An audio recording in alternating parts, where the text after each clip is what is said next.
it's been a fun weekend, and I'm so glad everybody's come. Thank you so much, Tremors fans and Family Ties fans and all the other fans combined with my dirty tricks I play on Law and Order and all those other things I've done. So with that, please. What was it like working with Reba McEntire? Reba McEntire was just the best. You know, it was really one of her first outings on film, and you know, you never know what to expect with somebody who was new. She was up for anything. Just a great sport. Anytime we want to do anything rough, the only thing she was protective of, and rightly so, was her voice. You know, it's like, I don't want to scream too loud, I don't want to blow out my chords and all that stuff. And she, as a matter of fact, during the making of Tremors 1, Reba had to split for a while to do a concert somewhere for a couple days. So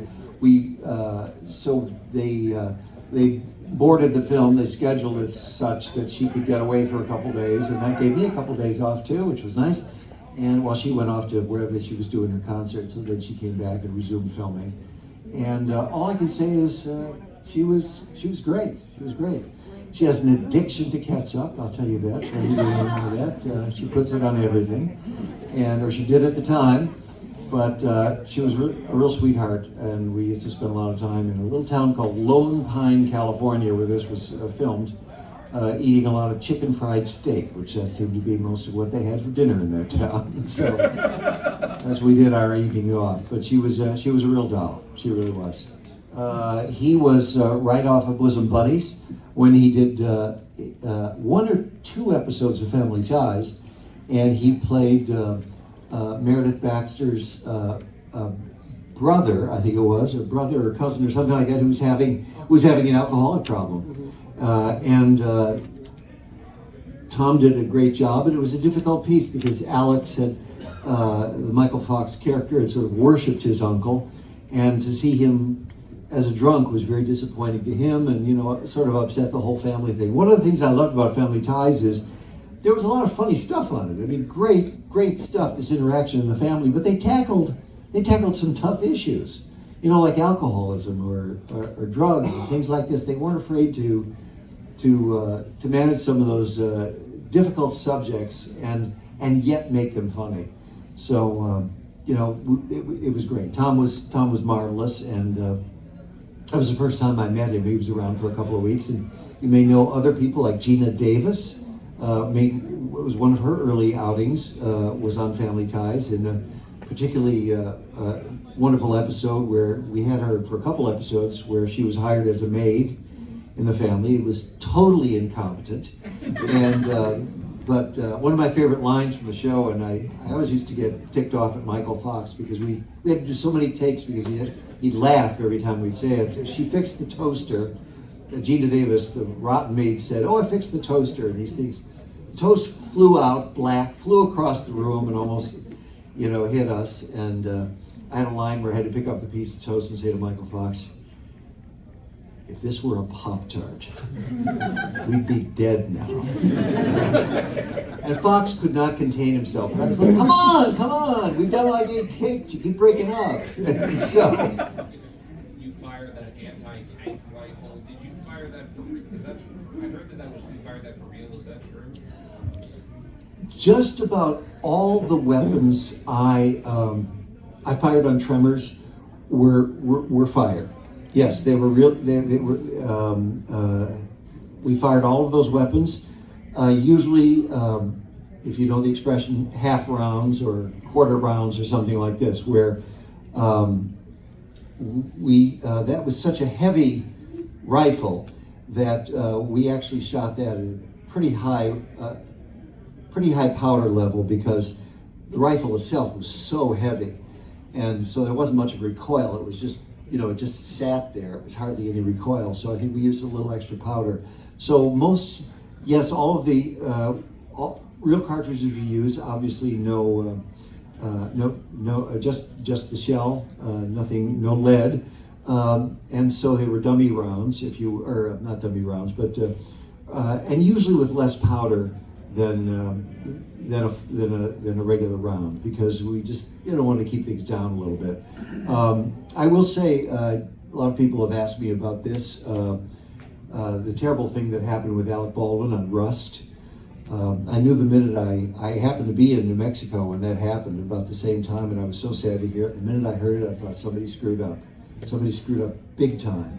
Because my understanding is you've got to be so careful with guns on the set. As any of you know who've handled weapons, you've always got to assume they're loaded. And when somebody hands you a weapon and says, this weapon's cold, i.e. unloaded, you can't trust them. You mustn't trust them. You've got to hand a weapon to somebody with the action open, show them it's unloaded, they see it's unloaded, and then, check everything. Check the magazine, check the barrel, all that sort of thing, make sure nothing is caught in the chamber. And I was always taught in dealing with weapons, I'm not a big weapons guy, but I know my basics because I've had to. If this is my gun, and I know it's unloaded, and I set it down and talk to this gentleman, I come back and my eyes have been off that, I have to assume someone has touched that and loaded it. And so the minute I pick it up again, I've got to check it. Is this loaded? Did somebody F with it while my back was turned?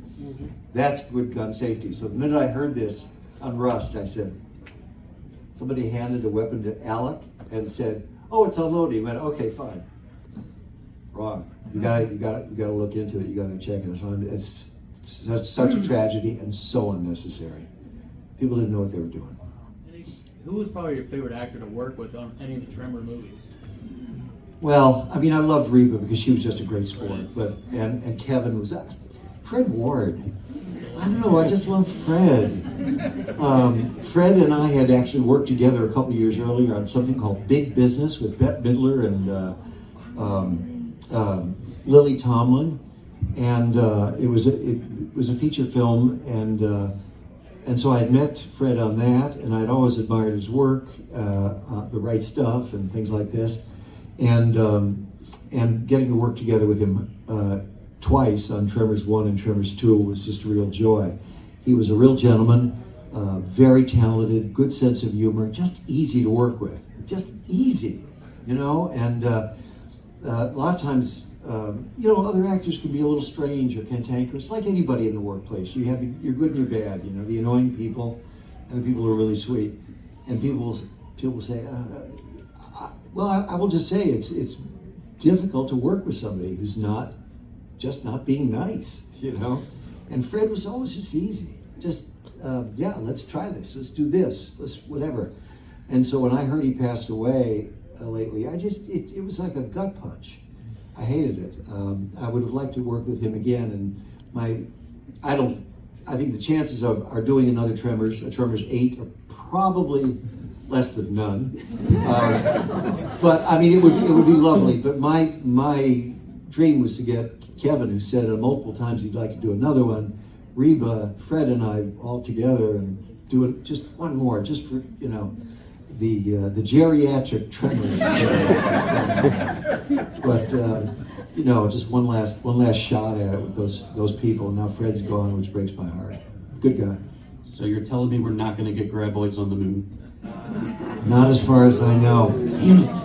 If they do, they'll land like this, boom, and go boom. Just like a film. There was a series of films called In the Line of Duty, which all dealt with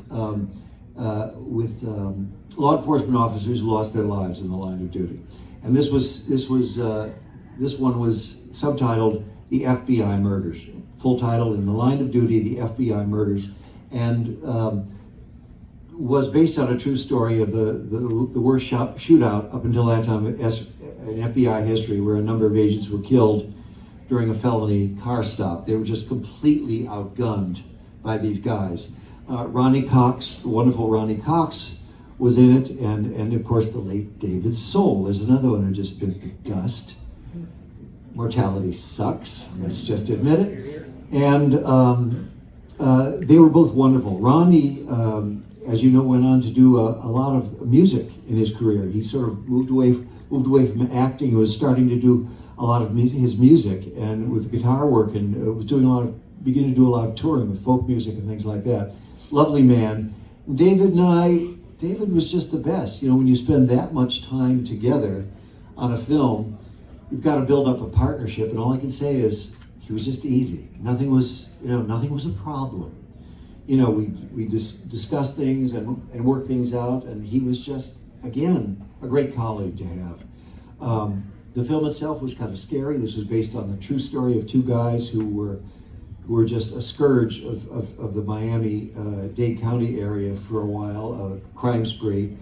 And they caused a lot of damage before they were actually killed in this shootout. And the shootout we did took, it's worth seeing. It can be found out there, here and there on Netflix. I don't know where it's out. Oh yeah, YouTube or something like that.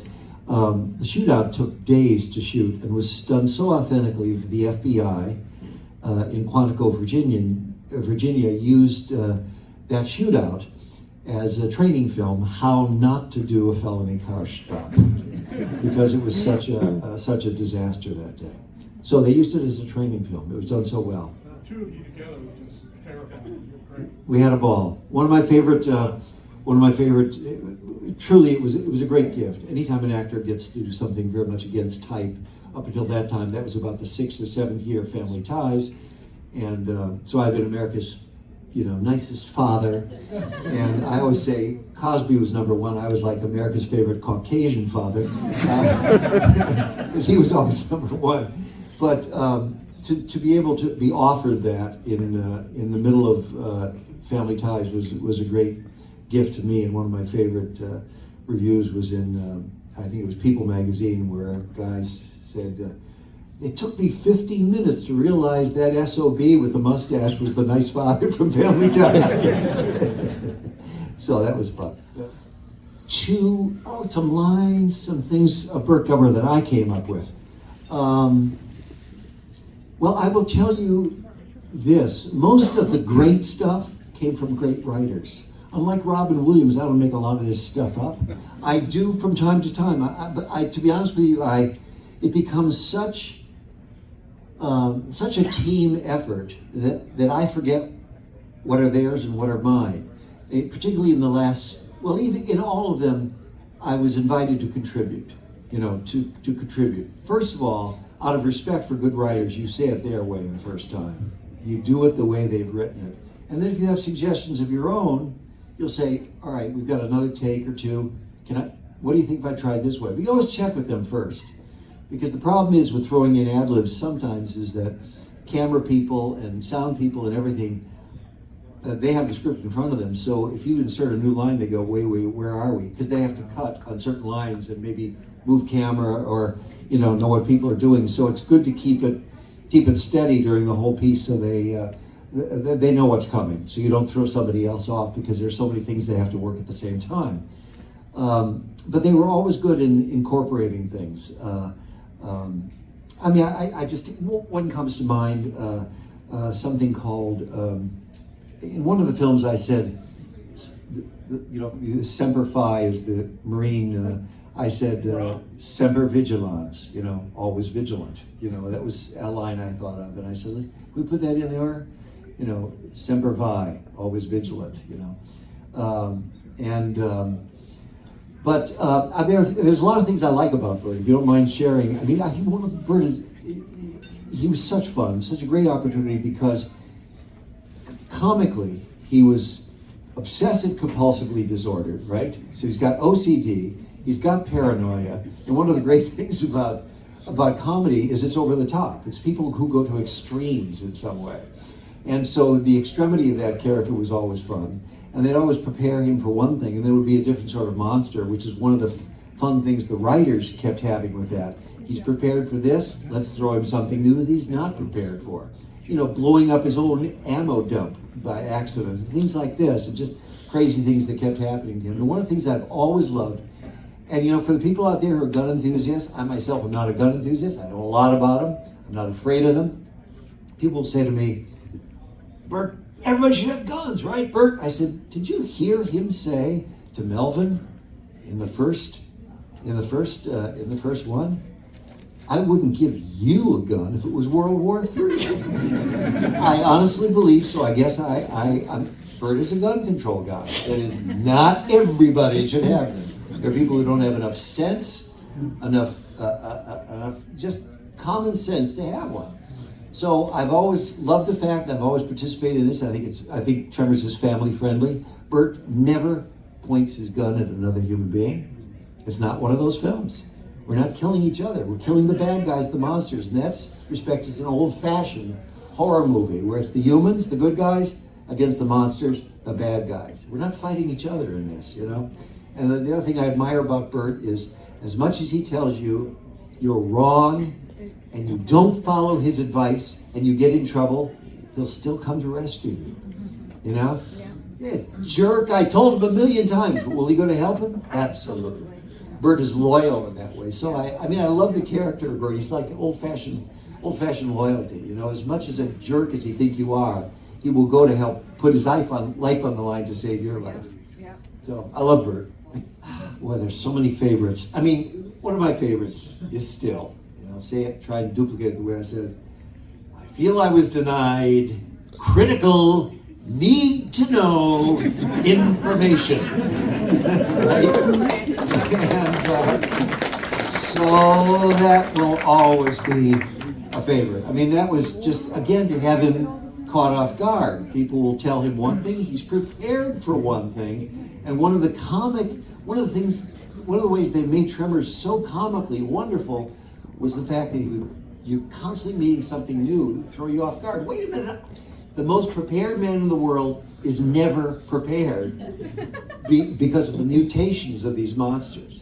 And so that's one of the things I always love. So that's one of my favorites.